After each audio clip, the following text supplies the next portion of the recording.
con il divaggio, con il divaggio, con il divaggio.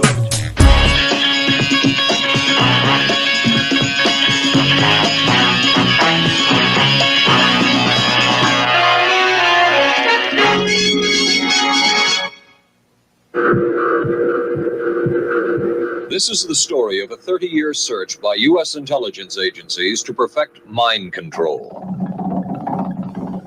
Some of those engaged in that search have agreed to talk about it for the first time. One said, "I think every last one of us felt sorry to attempt this kind of thing.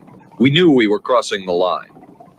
The search would be endless. From brothels, an agent says, we learned a lot about human nature in the bedroom, to the mystical rites of a magical mushroom ceremony performed by an Indian shaman, to a Spanish bull rape. The bull has had electrodes implanted in the brain and is controlled by a scientist. There would be victims.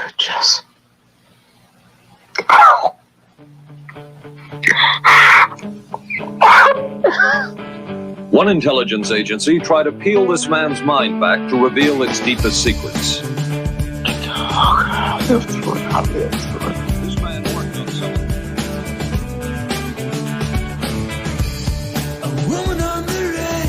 And welcome to another program. Today we're going to talk about the truth about mind control with Leo Zagami, as usual. You know, a writer and researcher, and also a very nice guy that has 11 books. That's the number 11. Number 11. A lot of Scottish people like 11. 11, yeah. And I mean, the book, you can read it like three times over. For me, right now, is the best book that Leo has out there. So you got to get it. If you're a bit worn out by the Illuminati and all this is one of the best books that you got on the Illuminati, actually. I mean, this is the best book of the origins of mind control, and it's very current, very past, present, and future stuff. MK Ultra, Between Legend and Reality. You have also the unveiling of Big Brother. I mean, we live in a dystopian world right now. This is a book you need to get. It's a must, buy book. It's a must-buy book. Pandora's Box, Big Pharma. We talk about these things all the time, yeah? I talk about these things. The PSYOPs. What is a PSYOP, yeah? This is very trendy nowadays. The truth about psychological operations, psychological initiations, the making of mind control assassins. I mean, a lot of things that Leo is right there. He's going to talk about today. We're gonna shorten up a little bit this episode today because we're going to make it really straight. Actually, we're going to talk also, and I'm going to play some clips. You're gonna flip out. Some clips like this one. That I know you love this clip. This is from the CIA. The CIA stuff. Look at this. Check it out. You're gonna love it. As this 1952 CIA memo says, the aim is controlling an individual to the point where he will do our bidding against his will, and even against such fundamental laws of nature as self-preservation. And there is Leo. How are you doing, my friend Leo? Yeah. Great, because I'm publishing a book that you said might be my most important, relevant, and current. Is a book that I'm actually at the moment putting on sale so that everybody can buy it for less than $16. And it is an important book, like I said, because it also comes from personal experiences. My father was involved in Project MK Ultra himself, a psychiatrist who in the 1960s experimented LSD in Paris on behalf of MK Ultra, and went on in the 70s experimenting even after they finish the let's say legal LSD that was purchased originally by the CIA for all the researchers. In this book, I described, though, a whole timeline of the history of mind control that goes also much further back into history, starting with Sun Tzu. And we all know the art of war of Sun Tzu. But then I also wanted to focalize on a lot of misconceptions that we have on mind control, Colin, because you have been with me since the birth of the internet. We have been exposing things for many, many decades now, and we have seen how MK Ultra has almost become a pop phenomenon. Everything is MK Ultra. You know, you have the singers singing about it. You have the films, some more serious than others, and you have those people who figured it all out because they maybe read an article on the internet. While instead, my book is based on facts, not on fiction, on documents. And MK Ultra, as we all know, finished, formally speaking, in 1973 with the destruction of all the documentation, or most of it, by, of course, a CIA director that didn't want to leave any trace of all the hideous experiments they had been conducting. But then mind control is, of course, not terminated, and the experiments on mind control go even further. They take on, of course, also some of the things you have shown here on the screen regard the future of mind control, nanotechnology, and, of course, the future of PSYOPs, psychological operations, which is a little bit different from MK Ultra, because MK Ultra, in many of the sub-projects, like the one, for example, which saw that hideous guy, Dr. Cameron in Canada, experimented with his deep diving, were about coercion and brainwashing. Mind control can be also about psychological operation addressed to the larger public, as you know. So there is some differences there that, of course, need to be addressed. But in my book, I start all this talking about even Pavlov, who was the guy who invented the first methods in, of course, the Soviet Union. But even before the birth of the Soviet Union, Pavlov was already at it. I mean, this guy was diabolical. He created techniques that produce what was described as the insectivization of human beings, as the fact that as a collectivity we could be brainwashed and mind controlled. So Pavlovism is many things. Of course, there is the conditioning theory of Pavlov, which was experimented first on the dogs and then on people, which is kind of like also accepted widely still today as a very important part of understanding the human psyche. Mm-hmm. But then, of course, when he goes into coercion, when he goes into dark forms of persuasion, Pavlov used his potent techniques, and technique in particular based on mind controlling, like I said, first his dogs and then the patients of hospitals that, of course, at that point, when he started working with the Soviet Union, he had access to all that because Vladimir Lenin himself was interested in maintaining strong ties with this scientist. And after Lenin's death, Pavlov continued to work for the Soviet Union. The Soviet politician Nikolai Burkain noted, I know that he does not sing the Internationale, meaning he wasn't the ultimate communist, but he said he's leading psychologists in the world towards a materialistic vision. And this was important for communism because communism is based on everything that is matter, is negating spirituality, is of course on the side of Satan.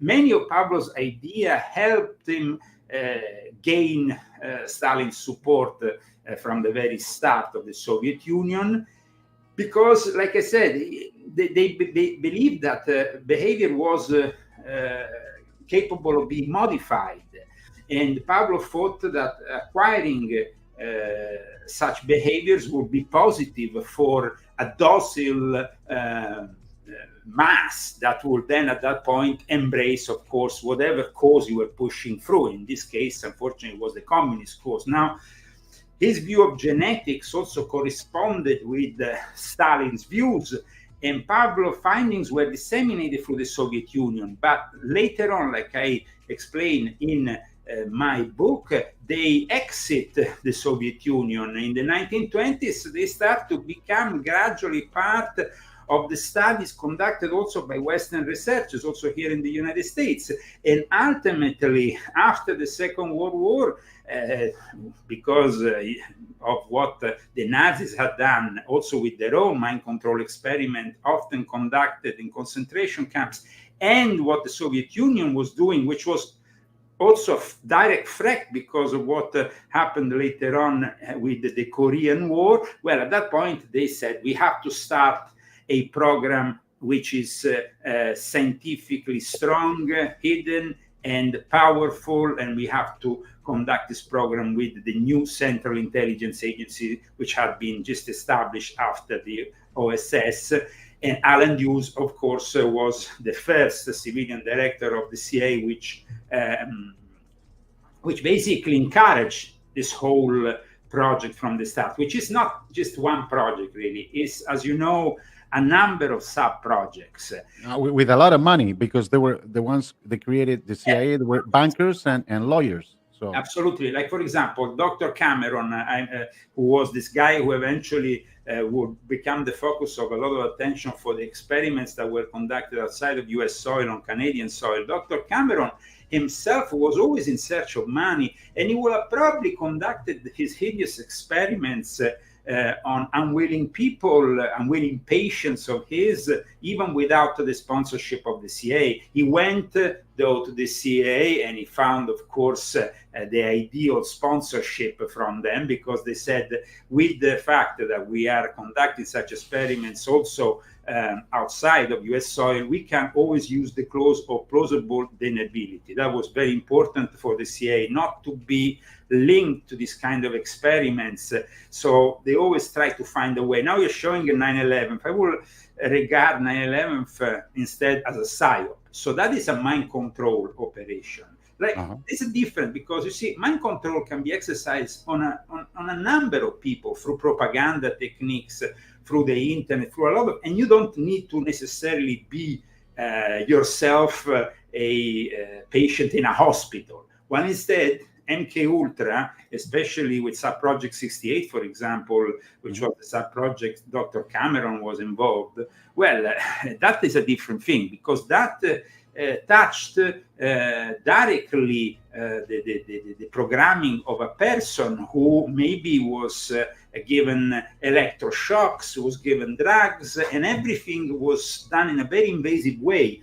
That's why at the end of Project MK Ultra, we see another phase, a different direction for mind control, a less invasive direction that will be led by people like, for example, Michael Aquino, John Alexander, Stapledine. These people had a different idea about mind control, and actually seems to be the idea that created what we have nowadays, this all around pervasive form of mind control, which is exercised also within America by various media, and also by, of course, social media, the internet. So, I mean, with the advent of the internet, the experiments that we saw and that you're showing in the MK Ultra era look almost primitive if you think about it, because nowadays we are dealing with much more sophisticated forms of technology, nanotechnology, algorithms, and artificial intelligence that can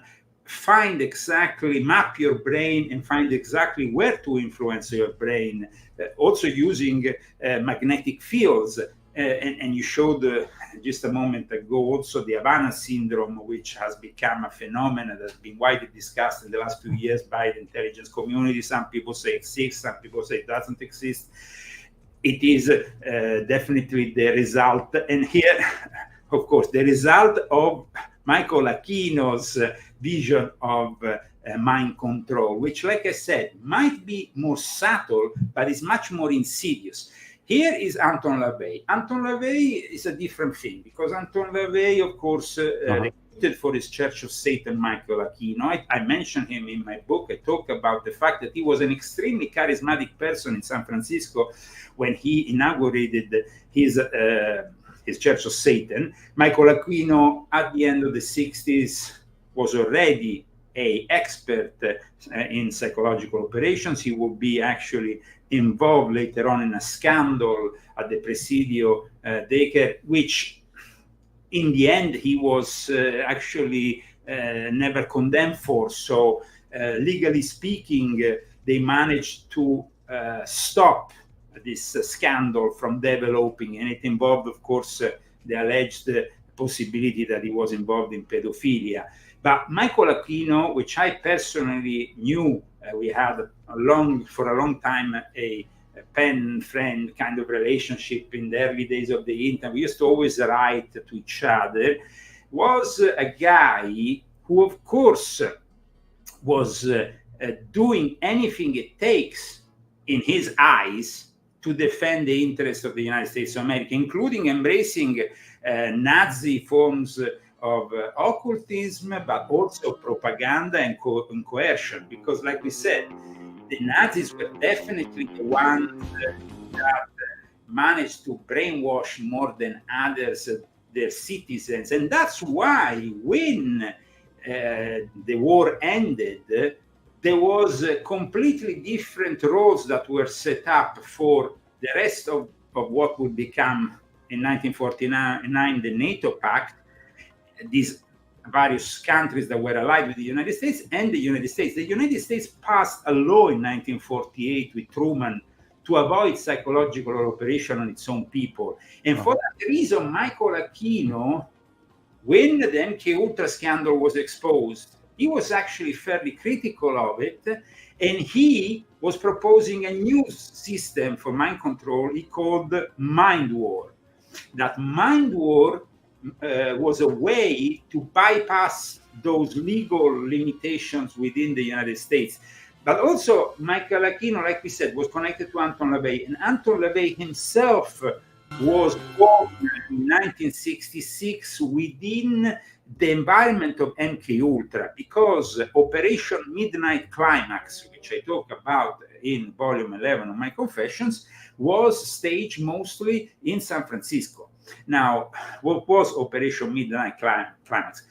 The moment in which MK Ultra was created, it was created after Project Artichoke, Project Bluebird, but the thing is that the actual Project MK Ultra initially was for people who were actually voluntaries. But just a second, can I come back to you in a second, Colin? I have something urgent here at the door, but I will. They have a psychological operation coming through the mail. We're gonna check this clip while Leo is answering that. Let's check this Aquino thing. Come on, yes. Go ahead, Leo. Kind of an idea to predict what the behavior between different kinds of individuals. Gettinger's system had many uses in intelligence work. One was to draw personality portraits of world leaders.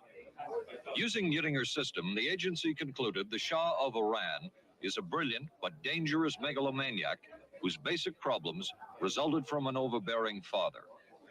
And there were other applications. Your assessment staff played a key role in helping other governments pick their police intelligence agencies, including, we've learned, the Korean CIA, Uruguayan National Police. Can you tell us about this? No. Author John Marks, the former #2 and CIA this man mission mind control here, very interesting with Paul Atmayer. And then we have Leo back again. We're going to see a clip after Leo talks about, because he's talking about several methods even that trace back to antiquity, with physical torture, mushrooms, drugs, hallucinogenic plants, also through torture. It's been used for technological stuff, and now we have biowarfare and the psyop that it can be mixed up with different things, right? Leo is right back here. Leo, you're okay, yeah? I have you on mute. Hang on. Say it again. Leo's back. All good. I just had... You're live on Geekin'. I just had to fix something with air conditioning, because today we are expecting another day of increased heat here in Palm Springs, 115 Fahrenheit, which is something like I don't know. The UN and Greta Thunberg are saying that the sea is coming to you. So Washington is going to have beaches and Coastline, I think, soon.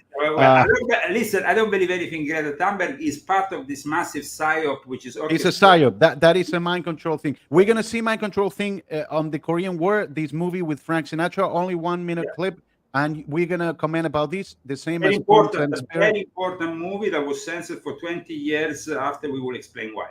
Manchurian Candidate. That's the movie also that's based on this one, and on the air now. Is here. Yeah, play. If we may proceed with the demonstration. Raymond. Who's that little fellow sitting next to the captain? That's Bobby Lembeck. Our mascot, I guess you'd call him. Doesn't look old enough to be in your army. I guess he isn't, but there he is, ma'am.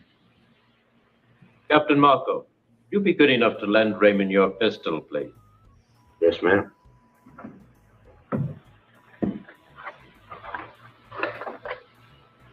Thanks, Ben. Sure, kid. Shoot Bobby, Raymond. Through the forehead. Yes, ma'am.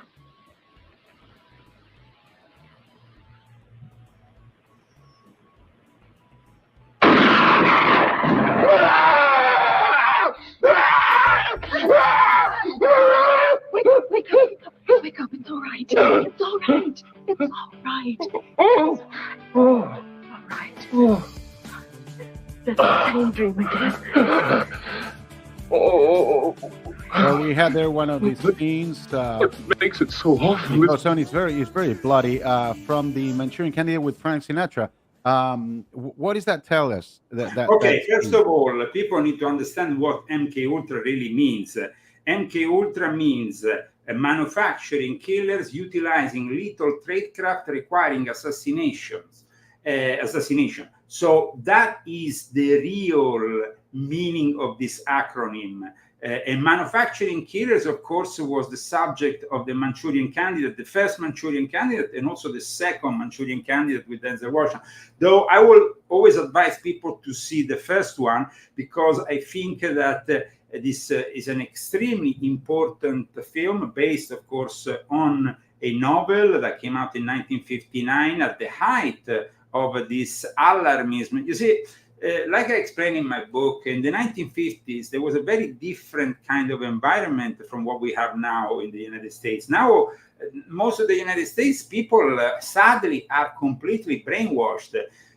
While instead, in the 1950s, they were really worried about their future, about their POWs in Korea, about what was also described in this incredible movie, which actually Frank Sinatra had to sought permission from John Fitzgerald Kennedy himself to proceed with this psychological political thriller that became very controversial once JFK was killed, because at that point, the similarities with Lee Harvey Oswald and the guy who is the character here, the main character of this movie, which is actually Lawrence Harvey more than Frank Sinatra. Lawrence Harvey, excellent actor, I must say. But Frank Sinatra was, of course, also one of the protagonists, but he is the soldier who is brainwashed. And basically, at one point, we see also how they activate him, how this whole process is done through also the use, of course, of hypnosis, of certain key words that are sunk into his psyche. But how that? Sorry, Leo. How does that work? Because can it work with me and with you? I mean, can they hypnotize us? That is one of the things I want to. And they give us a keyword like 112 or Coca-Cola, and suddenly we are triggered. Okay, that is another also. You are mentioning the experiments that also in that period created a lot of controversy. We are talking about the Vickery experiments that were made on films, apparently with the projection of subliminal advertising that will push this or this other product, popcorn or Coca-Cola in the cinemas and so on. But we're not going there yet. What we are seeing here is the programming of an individual. Could it work? Well, that is what the CIA hoped. Does it work? not always, because not every not, and here you're showing, of course, Michael Aquino. Not every subject is brainwashable. Not every subject is hypnotized immediately. But once you mix two things, the drugs and the hypnosis, then you can obtain results. But they were still results that, compared to the technology we have now with the mobile phone, the smartphones, the artificial intelligence that targets directly with the algorithms every aspect of our daily lives. Well, I must say that those drugs were still not completely satisfying in the creation of a brainwashed subject that could eventually go and assassinate somebody.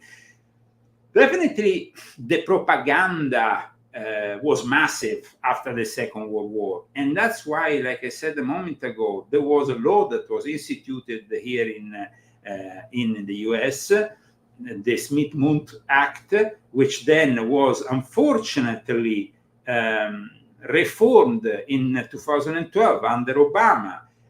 Because at that point, the Voice of America, or those kind of foreign forms of propaganda addressed to even to friendly nations, not only to enemies, we could, as Americans, brainwash any other member of NATO, but they couldn't brainwash us.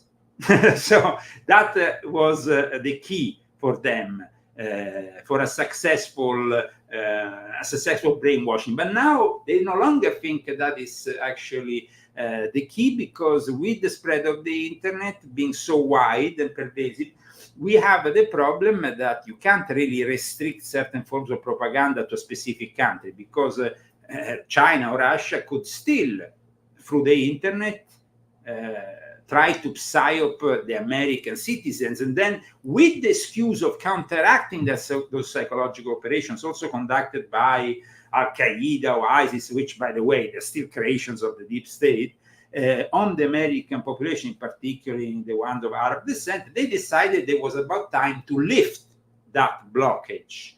That law needed to be amended. However, we still have, in theory, as Americans, the possibility of being protected by mind control, while instead every other country in the world doesn't. So, and congratulations to you, Leo, because now you're an American citizen. Yes. Besides the point, we got also movies coming up. Do they send us actually messages like predictive programming, or they're trying to psych up us or mind control us? Because if just reaching a few individuals to kill somebody, like, for example, Donald Trump, in this case, that now, probably, you see, or Manchurian candidate, can they also program the rest of humanity, like turning them into zombies, or they need low frequencies, or they need 5G, or they need some kind of neuromodulation or something like that, besides just hypnosis? Because, as you said, not everyone is prone to getting program, right? But nowadays, they don't need to hypnotize every single citizen in a country. They simply need to access the forms of communication that make that brainwashing possible, as well as waves, magnetic frequencies. Aquino was very much a guy who was promoting the idea that man is, he called it Homo electromagneticus. We are emanating these magnetic fields ourselves. So in turn, if we are made to receive external forces, external magnetic fields, they might then interfere with our brains and with our actions. It's quite important that people know that in my book, I have a whole chapter dedicated to the parallels between the JFK assassination and the attempted assassination of Donald J. Trump. In fact, as you see in the cover, you have on top on the left, you have Sun Tzu. Then under you have Thomas Crooks. Under you have Allen Dulles. And then on the right of the cover, you have Lee Harvey Oswald, which is the typical Manchurian candidate of MK Ultra, while instead Thomas Crooks cannot be a MK Ultra, because MK Ultra doesn't exist anymore. So we need also to be a little bit more clinical about our research. So then we are not debunked.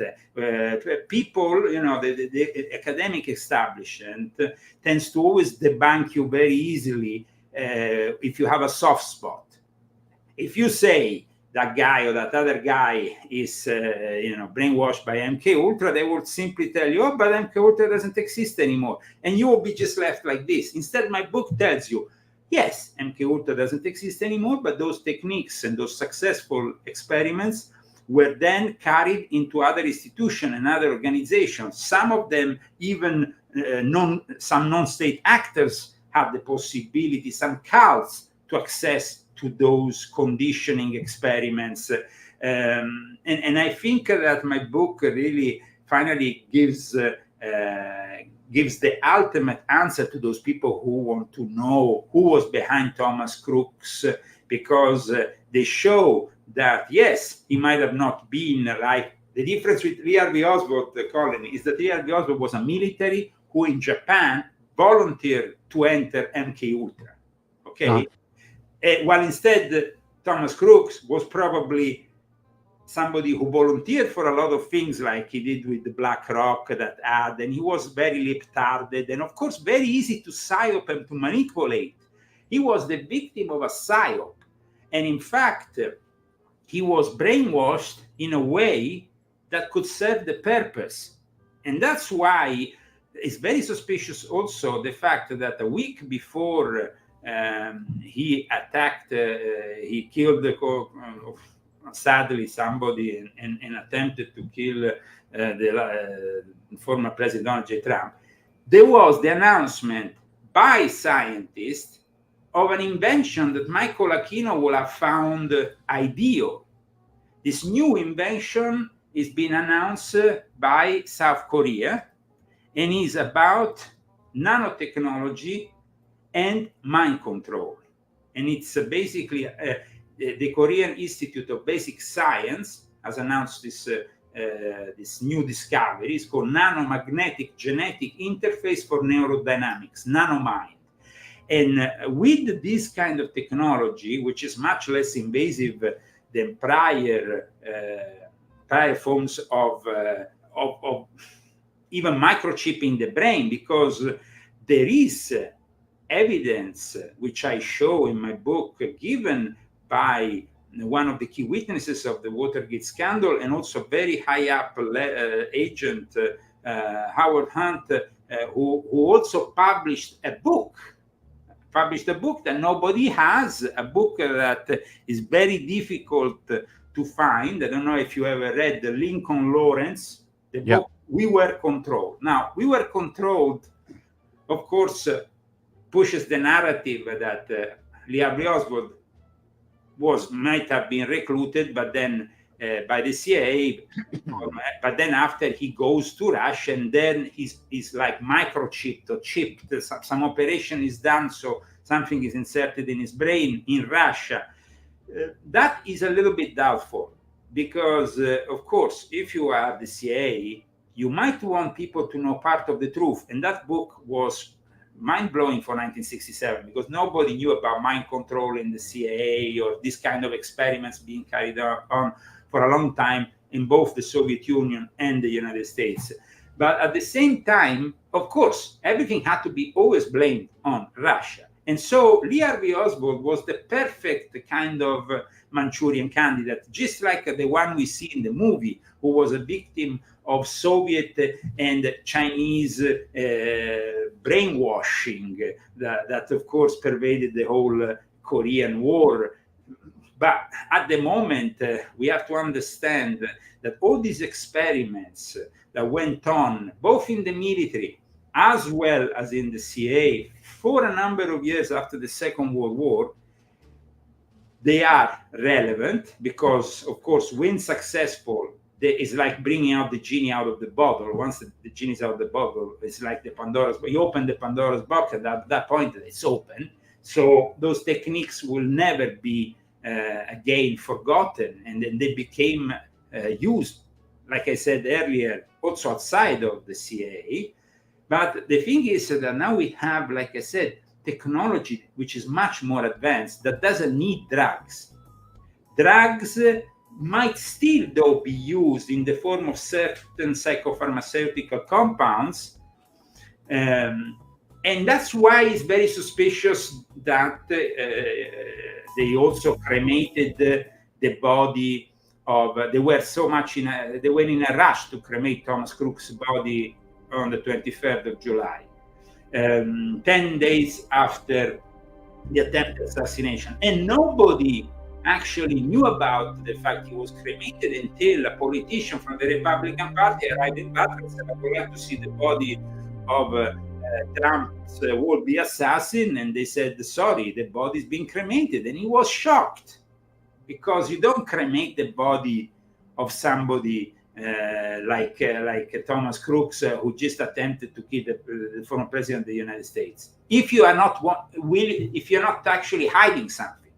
So what were they hiding? Were they hiding the fact that Thomas Crooks had some kind of microchip or some kind of substance in his body, some kind of nanotechnology? The fact that actually just a week before this attempted assassination, they announced that they have mapped successfully the brain, and they know exactly how to trigger those mice, because the experiments, of course, at the moment have been carried out only on mice, but it's only a matter of time until they conducted also on human beings. And probably the intelligence services, especially here in the United States, are already testing that kind of technology. I mean, when you have a technology that transforms literally somebody in a robot, and you can mind control him with a joystick, well, it's obvious this is of military interest, Colin. So, like Sirhan, John Hinckley Jr. with Ronald Reagan, Mark Chapman with John Lennon. All these, they could be Manchurian candidates, also mind control. But nowadays, we have Lee Harvey Oswald, we have Siren, we have who of course attempted with Bob Kennedy, who killed Bob Kennedy. Then we have James L. Ray, who killed Martin Luther King. These people are all brainwashed individuals. In the case of Siran, they also say that he was part of the OTO. But aside from that, he was definitely mind controlled and brainwashed as an ideal Manchurian candidate to eliminate the other Kennedy, who could have also, of course, become president. And so that also gives us an understanding of why RFK Jr., his son, was on the phone with Trump only a couple of hours after the attempted assassination. Trump called him because Trump understood that there was some kind of anomaly. And now every single thing we hear every day, like for example, today they have reported that all the Secret Service present at the event in Butler was was ill-prepared, was not capable of defending Trump from an attack, because they had only been training for a little while, and they had only been training on a webinar. So, I mean, how can you train your Secret Service operatives on a webinar that apparently didn't even work out for most of the members who were there in Butler, because they were not so technological, and they were doing this webinar and the connection kept on going away. So it was a deliberate attempt to kill Donald J. Trump. Give him a security detail which is incompetent. At the same time, the FBI didn't protect him from any activity that was supposed to be conducted, some counter intelligence measures that could have, of course, identified immediately Thomas Crooks when he arrived that day in Butler, Pennsylvania. So we are in front of an obvious deep state attempt to get rid of Donald J. Trump. And nowadays, a lot of people are saying that it's going to be very difficult for Trump not only to become president, but to keep on being president when these kind of people from the deep state, from the military industrial complex, are against him. And in my book, I explain also how NATO has their own PSYOP branches and has a cognitive warfare unit that operates here from the United States. And of course, the NATO is basically the number one enemy of Trump when Trump wanted to get rid of it. Now you're showing, of course, the BCIs.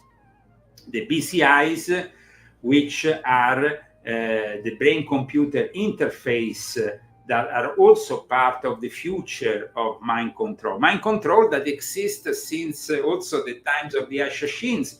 They were the ones who also used a mix of hypnosis and drugs and brainwashed their own members.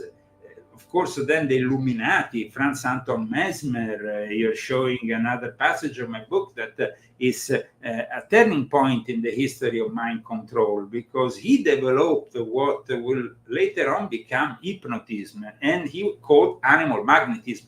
But in reality, today, we understand that his interpretation of hypnotism in the early stages is much more correct than a lot of people think, because animal magnetism is what we are made of, like Michael Aquino said. And then I discussed also Count Cagliostro, which was, of course, we have discussed in the past, a member, by the way, of my family, who was a high-level Illuminati, who was apparently even more capable than Mesmer of doing hypnotism without using any external object or symbol, but simply with the power of his eyes.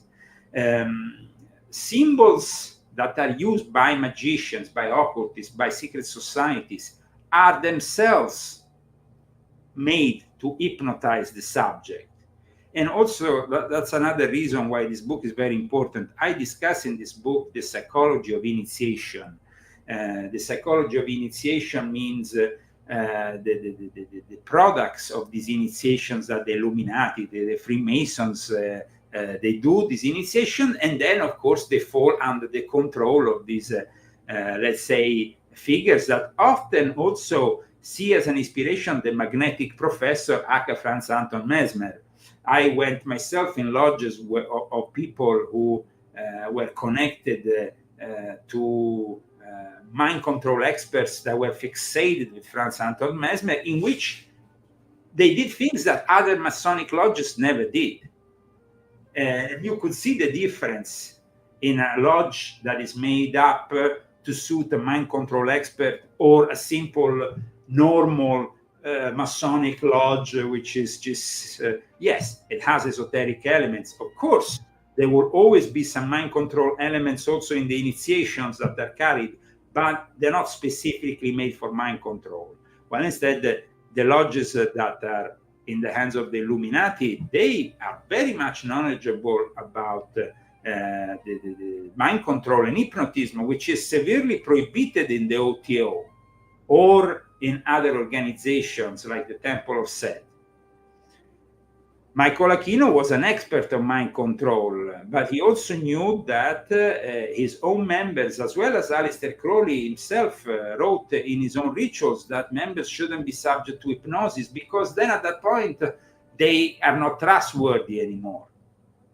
So this is to give a, let's say, suggestive, but also rather synthetic description of my book, which, as you know, has many deep subjects which we might dwell in future episodes of your show.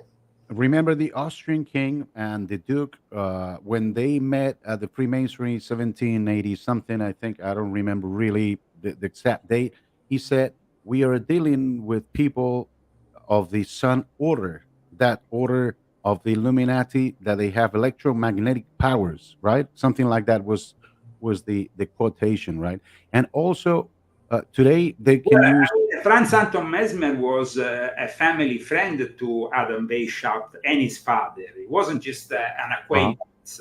So, of course, there is a direct connection with mind control there. And Benjamin Franklin, who had been initiated in Freemasonry and was in the Loge de Neuf Sur, was a big fan of Cagliostro. And he himself was apparently, like I explain in my book, was invited by the early government of the United States into investigating mind control techniques. So he was also a spy, right? Like he was Moses, the was friend with Duke of Wellington, I think, and they had the Hellfire Club in London, and they performed strange rituals. From the esoteric aspect, in this book, as you know, I focus on the techniques of mind control, also the initiations. Here you are showing, if you can just scroll down.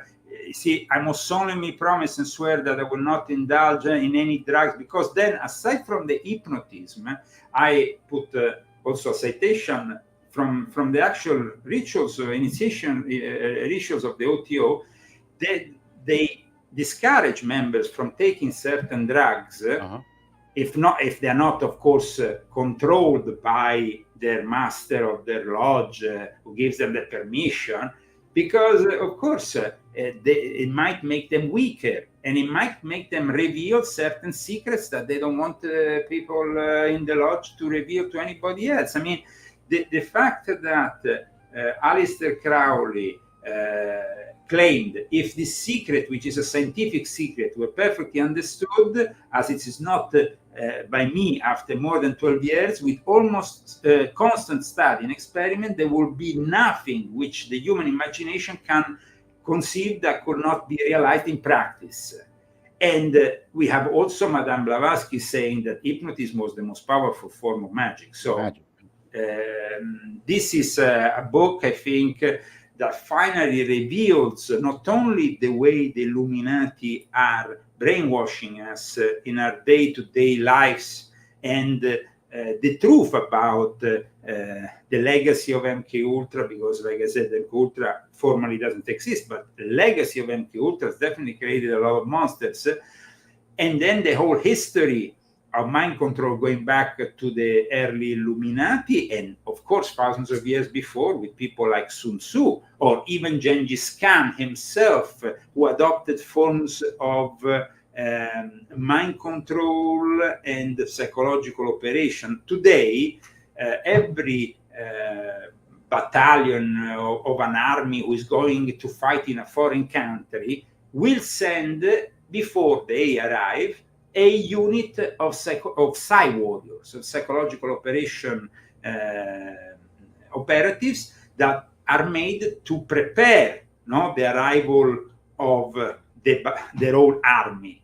Like, for example, Genghis Khan will send to the little village the Psi warriors of the time, and they will go there, not revealing they were working for Genghis Khan, but they would claim they were victims of Genghis Khan. They would say, guys, just leave this town. The guy is an assassin. All your women will be raped. You need to fear this guy. So this means building the fear for somebody who then will arrive with a terrorized town or country that will, of course, be very scared about the arrival of these Mongols. Even when Genghis Khan arrived with 1,000 soldiers, he will also elude. He worked like an illusionist that shows you cards and you don't understand where the cards are. He will position the men on one hill and the other, and you will think you are surrounded by 10,000 men, when in reality you only have 1,000 men. So I'm of course giving you an example here. Maybe Genghis Khan had 10,000 and make them look like 100,000, but it is about amplifying the effect on the ground. And that is really what psychological operations is all about. It's about amplifying. And that's why today is recognized as a very important science and craft. Here you have showed, of course, the victim, the only alleged victim of the whole MK Ultra, which is Frank Olson in 1953, what happened with the whole LSD thing. And we could, of course, debate it even on a show on its own, because it's a very deep thing. Here you're showing also a French, nearly 6 years old, a French town was hit by a sudden outbreak. And let's discuss that, because, I mean, my father himself was involved in France in these experiments. So Frank, also MK Ultra, MK Delta, they spray with a plain, the CIA 1950s LSD substance. Then they blame the bread. They had a fungus. 5 people died. Others thought that tigers and strange mosquitoes were chasing them around. Even children got really, you know, flipping out and stuff.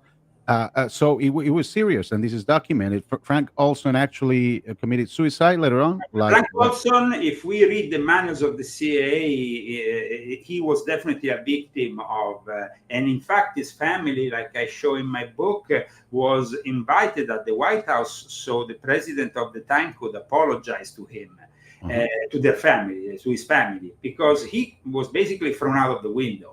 He was a victim of an experiment, but he was also somebody who probably saw the experiment that was conducted on him and disliked certain aspects of it, and maybe his criticism brought him to be assassinated. Thank you very much for, and then of course from Operation Midnight Climax to today San Francisco, because remember, Frank Olson or other people might have been like the Harvey Oswald volunteers, but then from Operation Midnight Climax, we have unwilling subjects because they tested on large parts of the population that didn't know anything about these experiments, that they were part of it. Whole brothels and prostitutes were used to experiment the LSD and other drugs and other forms of mind control. And that's also, unfortunately, what led to today's San Francisco, which is a city, which is basically a city that, as you know, has many, many problems. And probably a lot of those problems can be found to originate back then, when the whole city was made to become an MK Ultra experiment. And that's why we see the birth of the Church of Satan and Anton LaVey within the MK Ultra milieu. And that's why then Michael Aquino went to a couple of years after the foundation of the Church of Satan. He met at the Rosemary's Baby screening of the film in San Francisco. He met Anton LaVey for the first time, and then eventually he would join the Church of Satan before, as I described in volume 8, he would then distance himself and create his own thing, the Temple of Set. But thank you so much for having me on, Colin. No, thanks for coming. As usual, we'll do more about this because it's interesting. It was for a half hour, but it was so interesting that look, you need to get that Confession Illuminati number 11. 11, that's the number. 11 for the good beginnings, so the bad finishes. We wrap it up here. Operation. Thank you very much, Colin, and we speak soon. Okay. I hope God so. bless you, and God bless America and all the world. And please read this book because it's very important. Get it from Amazon. It's number 1 right now. So yes, Confession of Illuminati, number 11, MK Ultra. Yes. Leo Zagami. You put Leo Zagami Amazon and you put MK Ultra and he shows up there. And I'm gonna leave you with the last scene from The Manchurian Candidate 1962.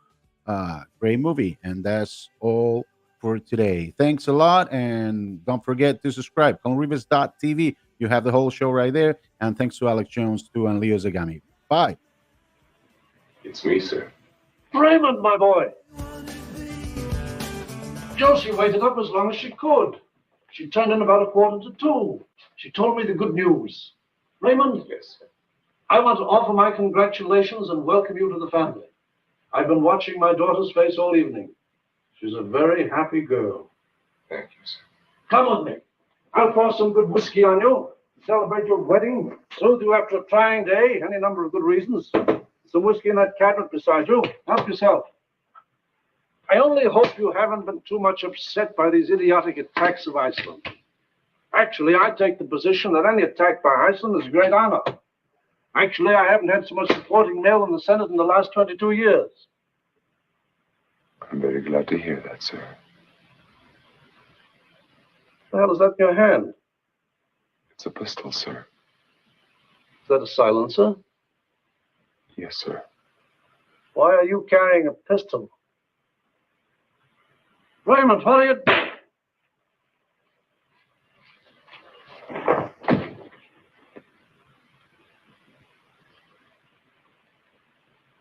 Daddy, what is it? Raymond, no! Raymond, darling!